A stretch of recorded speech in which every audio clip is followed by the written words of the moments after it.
Selamat siang. Sekarang kita akan masuk pada mata kuliah perancangan pekerasan jalan pada pertemuan pertama. Adapun pertemuan pertama ini kita akan mempelajari topik tentang jenis-jenis ataupun metode perhitungan tebal pekerasan jalan. Dan dalam kuliah ini kita akan menggunakan modul yang sudah dibuat, yaitu modul dalam rangka pembelajaran jarak jauh untuk mata kuliah perancangan pekerasan jalan. Baik, kita mulai. Jadi yang pertama adalah jalan atau bangunan jalan itu adalah berkarakteristik seperti pekerjaan jalan itu lokasinya tersebar di sepanjang jalan. Kemudian ada pekerjaan utama yang terdiri dari pekerjaan tanah, pekerjaan struktur, kemudian pekerjaan bangunan pelengkap jalan. Adapun pekerjaan struktur perkerasan terdiri dari apakah itu struktur perkerasan fleksibel ataupun lentur dan struktur perkerasan kaku ataupun rigid. Nah, ini adalah jenis-jenis perkerasan yang kita ketahui. Jadi jenis perkerasan itu ada 3 macam. Sebenarnya dua bagian besar atau 2 macam yang besar, yaitu perkerasan lentur, fleksibel, dan perkerasan rigid atau perkerasan kaku. Dan yang ketiga yang merupakan kombinasi dari perkerasan lentur dan perkerasan rigid atau disebut perkerasan komposit.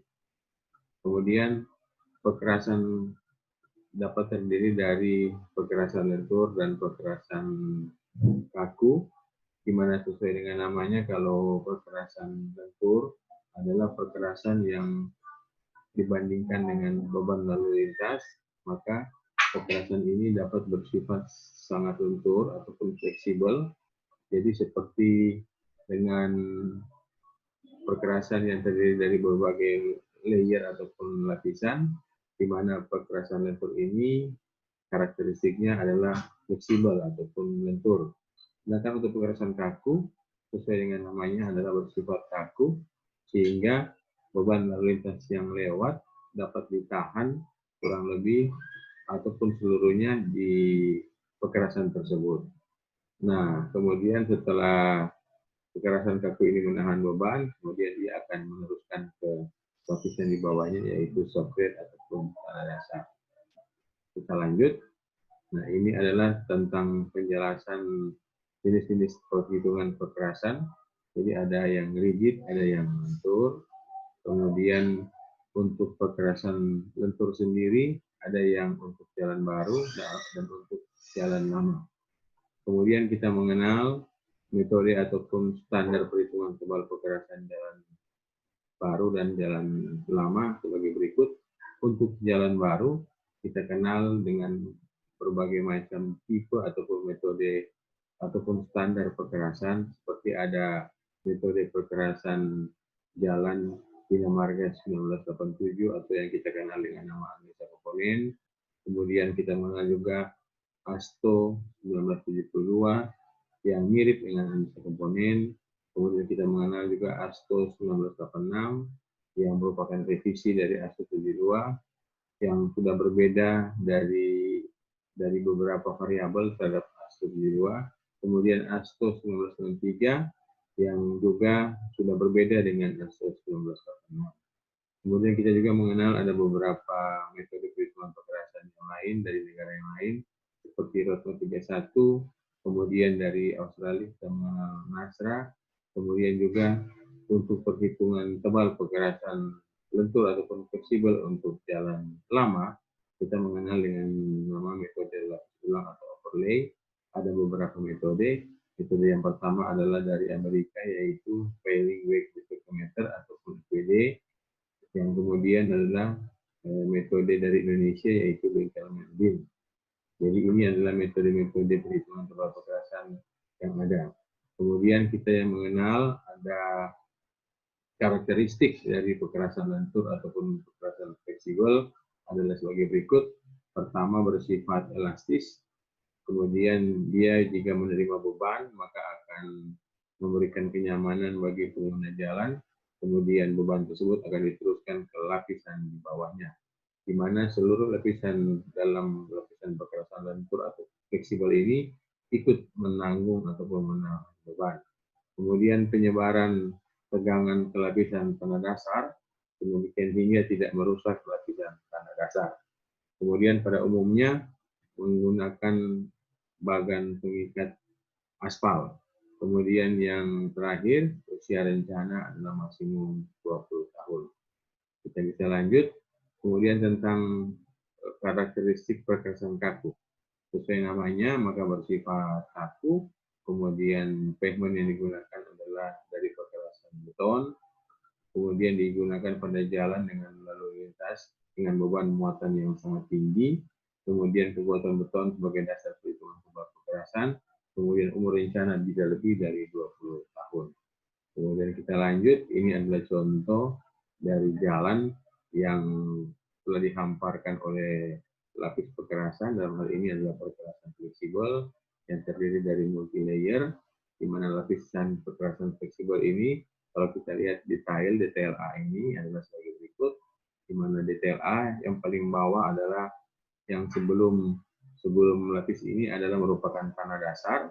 Kemudian lapis sesudah tanah dasar adalah lapis fondasi bawah, di mana lapis fondasi bawah ini bisa terdiri dari dua material, apakah itu material agregat kelas B, kemudian material agregat kelas A. Kemudian lapis fondasi atas, kemudian lapis fondasi atas ini juga terdiri dari beberapa jenis material yang bisa kita gunakan, apakah itu perkerasan berbutir, ataupun bisa juga perkerasan yang menggunakan berbutir tetapi menggunakan campuran semen. Kemudian ada juga yang menggunakan fondasi atas menggunakan aspal yang kita sebut dengan lapisan base untuk aspal yang menjadi lapisan base. Kemudian paling atasnya adalah lapis permukaan atau surface course. Kemudian kita lanjutkan. Nah, bagaimana sih beban itu disalurkan pada sebuah perkerasan lentur? Nah, beban disalurkan pada sebuah perkerasan lentur dapat kita lihat pada gambar ini, di mana kita lihat bahwa beban roda yang dipikul oleh jalan dipikul pertama kali oleh lapis permukaan, kemudian akan diteruskan ke lapisan di bawahnya yaitu lapisan base, kemudian lapisan base juga akan meneruskan ke lapisan di bawahnya yaitu lapisan subbase, dan lapisan subbase akan meneruskan ke lapisan di bawahnya yaitu subbase. Jadi beban yang masuk atau yang menimpa jalan itu begitu ke bawah akan tersebar, jadi ada P per satuan luas. Jadi satuan luas ini kalau beban dibagi dengan persatuan luas maka merupakan tekanan, sehingga tekanan yang tiba di lapisan paling bawah akan menjadi sangat kecil yang dirasakan oleh lapisan tersebut. Jadi kalau kita lihat penjelasan di sini dengan kekuatannya sendiri, lapisan perkerasan itu mendukung beban lalu lintas yang diterimanya. Seperti di asumsi ini kita lihat bahwa lapisan perkerasan lentur kita bayangkan seperti karet yang elastis, di mana dia akan menahan beban, kemudian beban itu diteruskan ke lapisan di bawahnya, kemudian sampai ke lapisan subgrade. Kemudian kita lanjut ke slide berikut. Nah, ini adalah slide tentang masing-masing lapisan perkerasan jalan untuk fleksibel, untuk perkerasan fleksibel, di mana ada lapis subgrade, di mana lapis subgrade ini akan menghasilkan nilai ITP 4 atau indeks tebal perkerasan 4. Kemudian di atas lapisan subgrade adalah lapisan subbase, di mana dalam lapisan subbase ini juga di antara kedua lapisan subbase dan subgrade ada ITP 4. Di atas lapisan subbase ada lapisan base, di mana di paling atasnya adalah lapis permukaan atau surface course, yang pada kasus ini di gambar ini menggunakan laston dengan material stability 744 kg. Untuk lapisan fondasi atas menggunakan material sirtu atau batu pecah dengan kelas A CBR 100%. Kemudian lapis fondasi bawah dengan CBR 50%. Kemudian tanah dasar di soal ini adalah sekitar 2,48%. Dan kita ketahui kalau CBR lebih kecil dari 7%, maka tanah dasar tersebut berarti harus distabilisasi atau dinaikkan nilai CBR-nya. Nah, dalam perkerasan jalan, kita ketahui ada beberapa faktor yang mempengaruhi. Seperti adalah yang pertama adalah bagaimana desain tersebut. Setelah desain dibuat, apakah itu desain job mix formula ataupun desain tebal perkerasan, kemudian kita akan melihat juga ke materialnya. Apakah materialnya baik, good, ataupun berkualitas tidak baik, juga akan menentukan kinerja. Kemudian kita lihat subgrade-nya. Subgrade atau tanah dasar juga akan menentukan. Seperti tadi yang sudah disebutkan, apabila subgrade-nya jelek dan kita tidak stabilisasi, maka akan kemungkinan kita akan mendapatkan kekerasan yang fail ataupun gagal. Kemudian setelah subgrade kita lihat juga dalam tahap konstruksi. Dalam tahap konstruksi ini berarti adalah pavement yang kita hampar di atas subgrade, mulai dari subbase, base sampai lapis permukaan. Kemudian yang mempengaruhi juga adalah lingkungan ataupun keadaan kondisi sekitar jalan, di mana lingkungan tersebut merupakan daerah yang curah hujan tinggi, kemudian daerah lembab, maka akan mempengaruhi dari kinerja jalan tersebut. Kemudian yang berikut yang menjadi pengaruh terbesar juga adalah tentang beban. Apabila jalan tersebut kita desain dengan beban lalu lintas yang tidak sesuai dengan traffic yang lewat, artinya beban yang kita desain jauh lebih rendah dari traffic yang nantinya akan lewat, maka kinerja jalan tersebut akan buruk. Artinya jalan tersebut tidak akan berfungsi sampai pada akhir umur rencana, tetapi masih dalam pertengahan umur rencana, jalan tersebut sudah rusak. Karena umur suatu jalan sebenarnya tidak ditentukan oleh usia ataupun lamanya dalam bentuk waktu, tetapi ditentukan oleh berapa jumlah lalu lintas yang lewat yang kita desain. Sebagai contoh, bila kita mendesain suatu jalan untuk 10 juta sumbu standar lewat, maka dengan durasi selama perkiraan kita 10 juta itu akan lewat selama 10 tahun, maka apabila 10 juta itu sudah lewat dalam 2 tahun saja, jadi umur jalan tidak lagi akan mencapai 10 tahun, tapi hanya akan mencapai 2 tahun saja. Kemudian kita lihat juga yang berikut, bagaimana pelaksanaan pekerjaan di lapangan. Pelaksanaan pekerjaan di lapangan juga kalau kita tidak memenuhi kriteria dan standar pelaksanaan seperti yang sudah ditetapkan sesuai standar, maka akan mempengaruhi kinerja perkerasan jalan. Jadi demikian, ini beberapa faktor yang mempengaruhi kinerja perkerasan jalan. Lanjut, nah faktor-faktor kunci penyelenggaraan jalan ada banyak faktor. Seperti yang pertama adalah jaringan jalan mendukung pengelolaan tata ruang dan tata guna lahan.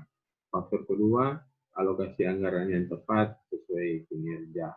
Kemudian faktor yang ketiga, delivery system yang mendukung strategi pencapaian kinerja jalan. Faktor keempat, pendekatan desain dan penerapan teknologi menjamin minimum life cycle cost.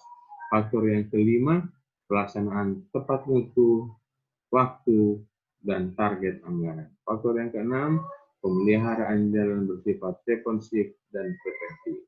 Kemudian faktor yang ketujuh, penegakan hukum dan peraturan penggunaan jalan. Jadi apabila faktor-faktor kita ini sudah kita penuhi, maka pasti penyelenggaraan jalan akan dapat berjalan dengan handal, efektif, dan efisien. Nah, lanjut lagi, kita lihat di sini bahwa 4 tantangan yang telah diakomodir dalam perhitungan perkerasan jalan, metode perkerasan jalan menurut Bina Marga. Dalam hal ini adalah Bina Marga, metode Bina Marga 2013. Pertama adalah beban berlebih. Jadi di sini kita lihat penggunaan beban aktual sampai tahun 2020 yang dikonversikan dengan PDF atau Vehicle Damage Factor yang sesuai. Kemudian tantangan yang kedua adalah temperatur kekerasan tinggi, di mana penggunaan modulus elastisitas yang lebih sesuai. Tantangan ketiga, curah hujan yang tinggi, di mana faktor drainase dan daya dukung tanah dasar harus kita hitung dengan baik. Kemudian tanah lunak, penanganan tanah dasar dan dampak. Sedangkan tantangan yang kelima adalah mutu konstruksi atau profesionalisme industri konstruksi jalan. Jadi demikian untuk kuliah pertemuan yang pertama, dan kuliah sampai di sini. Nanti kita akan akan sambung lagi dengan pertemuan yang kedua. Salam sehat, Tuhan memberkati.